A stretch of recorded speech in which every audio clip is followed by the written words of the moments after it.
Fala pessoal, então no vídeo de hoje a gente vai falar um pouquinho sobre o gráfico da função quadrática, também chamado de esboço da parábola. A maneira que eu vou apresentar para vocês é uma das maneiras que podem ser feitos, Existem outras, eu vou apresentar uma delas, e para essa eu criei aqui, um roteiro, pontos que a gente tem que atingir para poder esboçar o nosso gráfico, Então a gente vai precisar analisar o coeficiente A para descobrir se a concavidade da parábola vai ser para cima ou para baixo, vai precisar calcular as raízes, Se a gente conseguir calcular as raízes, a gente vai saber onde a parábola vai intersectar o eixo X, Às vezes a gente não consegue calcular as raízes, daí a parábola não intersecta o eixo X, tá?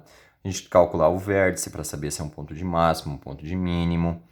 E também saber onde a parábola vai intersectar o eixo Y. Tá? Então, a gente vai fazer aqui, vou ir fazendo eles, E não vou anotar as fórmulas, A gente já sabe, Vou fazer mais direto um pouquinho para ficar mais rápido o nosso vídeo aí. Então, eu vou começar fazendo o delta, Como eu disse, a ordem não importa, desde que a gente atinja esses 4 pontos, Então, o delta, nossa função, x ao quadrado mais 4x menos 5. Lá pelo delta vai ficar b ao quadrado. Então, 4 ao quadrado menos 4 vezes o coeficiente a, que é 1, vezes o coeficiente c, que dá menos 5. Beleza? Então, delta é igual a 4 ao quadrado dá 16. O jogo de sinal aqui vai dar mais 4 vezes 1, 4. 4 vezes 5 vai dar 20. E o nosso delta, 16 mais 20, vai dar 36. Ok? A gente vai precisar do delta em alguns momentos aí. Tá? Bom, vamos lá calcular o nosso x1 e o x2 aqui. Vamos calcular as raízes primeiro, Então, lá pela fórmula resolutiva, x é igual a menos b. No nosso coeficiente b aqui, ele é mais 4, então vai ficar lá na nossa fórmula, menos 4. Mais ou menos a raiz quadrada do delta, que deu 36. Tudo isso dividido por 2 vezes o a, que é 1. Então, x vai ser igual a menos 4, mais ou menos a raiz quadrada de 36, que é 6. Todo mundo dividido por 2, 2 vezes 1, 2. Aí vamos calcular o nosso amigo, então, x1. Menos 4 mais 6 dividido por 2. E aí, aqui embaixo eu vou calcular o x, duas linhas, x2, menos 4 com menos 6 dividido por 2. Aqui a gente consegue fazer um cálculo mental, Menos 4 mais 6 dá mais 2 dividido por 2, isso dá 1. E menos 4 com menos 6 dá menos 10 dividido por 2 dá menos 5, E aí a gente atinge esse primeiro ponto aqui, ó, esses dois pares ordenados que a gente vai precisar. Vou escrever eles aqui, ó. O primeiro é o com o x1, Então, nosso x1 deu 1 e 0. E depois o segundo com o x2. x2 deu menos 5 e 0.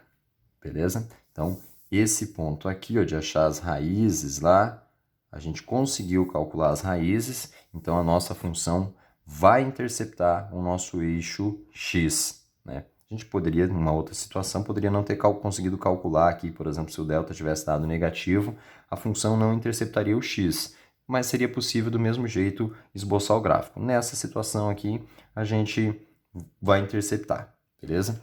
Bom, já atingi o primeiro ponto, vamos lá ao próximo, Vou calcular o vértice, Então, o vértice, a gente sabe que tem o x do vértice e o y do vértice. Vou calcular separado, vou calcular primeiro o x do vértice. Fórmula do x do vértice, menos b, então vai ficar menos 4, dividido por 2 vezes o a, que é 1. Então, x do vértice, menos 4 dividido por 2, o nosso x do vértice, então vai dar menos 4 dividido por 2, menos 2.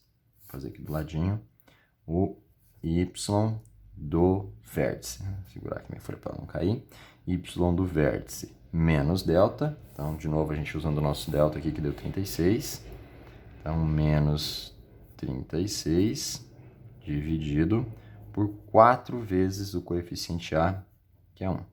Então, y do vértice vai dar menos 36 dividido por 4.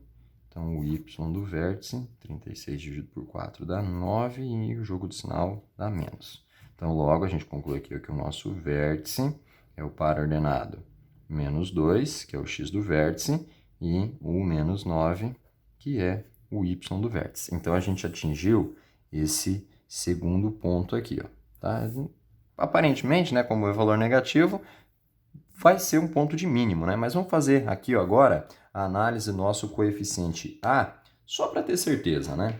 Então, se a gente observar aqui, ó, o nosso coeficiente A, ele é igual a 1, né? Na nossa função. O A é igual a 1. Toda vez que isso acontece, que o nosso coeficiente A é um número maior que 0, a nossa concavidade da nossa parábola é para cima. Ou seja, esse vértice que a gente calculou aqui, ó, ele vai ser um ponto de mínimo, né? Que até parece que fez uma carinha, né? Então, ficou uma carinha feliz, né? Então, aqui a gente já descobriu que a concavidade, né, a boquinha aqui, ó, da nossa parábola é para cima e o vértice que a gente calculou é um ponto de mínimo, beleza?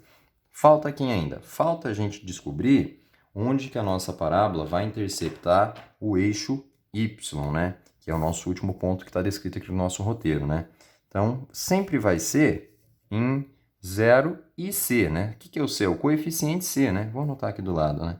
Então, vai ser 0 para x, né? Se ela vai interceptar o eixo y, coordenada para x, obviamente tem que ser 0. E o nosso coeficiente c está aqui, ó. Ele é menos 5, né? Então, a gente calculou tudo o que precisava. Ficou meio bagunçado, meio longe, então é interessante que a gente, depois que calcule tudo, organize esses valores para daí sim construir o nosso gráfico lá no plano cartesiano, né? Então, aqui, ó, lembrando, a gente conseguiu atingir todos os pontos aqui do nosso roteiro. Aí eu vou trocar de folha aqui, ó, porque eu já fiz essa organização que eu acabei de falar, né? Então, olha aqui, ó, agora aqui ficou muito mais fácil, né? Muito mais organizado. O x1, o x2, o vértice e onde intercepta o eixo y, tá? Então, só desenhar, tá? Vamos trocar de caneta aqui para fazer colorido esse negócio, ficar bonitinho, né? Então, vamos marcar aqui, ó, o nosso lá no plano cartesiano. Eu também já tinha desenhado o plano cartesiano, né? Com régua, me esforcei ao máximo para que os eixos aqui, ó, ficassem formando um ângulo de 90, né? E aí vamos marcar os pontos. Primeiro vamos marcar aqui, ó, o x1. Não importa muito a ordem, né? Vamos seguir aqui. x1, 1 para x e 0 para y. Se é 1 para x e 0 para y, ele é exatamente sobre o 1 lá no nosso eixo x, beleza? Nosso x2, menos 5 e 0. Então, menos 5 para x e 0 para y. Ou seja, ele é exatamente em cima do menos 5, também no nosso eixo x, né? Lembra que a gente falou que eram os pontos onde a nossa curva vai cortar o eixo x? Então, eu já sei que a minha parábola vai passar por esses pontos aqui. O próximo que a gente vai marcar é o vértice, né? Menos 2 e menos 9. Então, vou fazer uma reta auxiliar aqui, ó, para poder marcar esse meu vértice aqui. É interessante fazer ela pontilhadinha para diferenciar do eixo y, né? Então, a gente faz aqui, ó. E aqui é o nosso vértice, né? Como a gente tinha dito anteriormente, ele é um ponto de mínimo, né? O menor valor que a função vai assumir.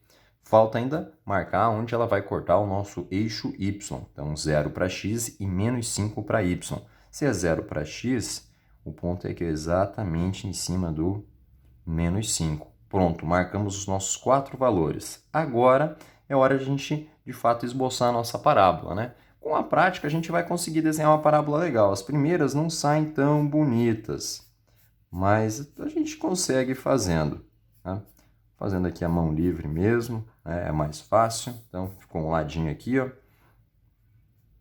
Fazer o outro lado aqui. vai passar aqui, ó, no meu menos 5, tá subindo lá para cima, passou lá no 1, né? E aqui ela vai continuar, né, para cá, para esse lado aqui também, né? Lembrando aqui, ó, a gente falou aqui, ó, que o vértice forma um eixo de simetria, né? Então, a mesma angulação que tem para cá é a mesma angulação que tem para cá, né? E lembrar, ela vai se assemelhar a um U, né? Ela vai ser meio redondinha aqui embaixo, né? Não vai ser reto, não vai ser um V, não. Vai mais se assemelhar com uma letra U. Tá certo, galera? Valeu então e até mais.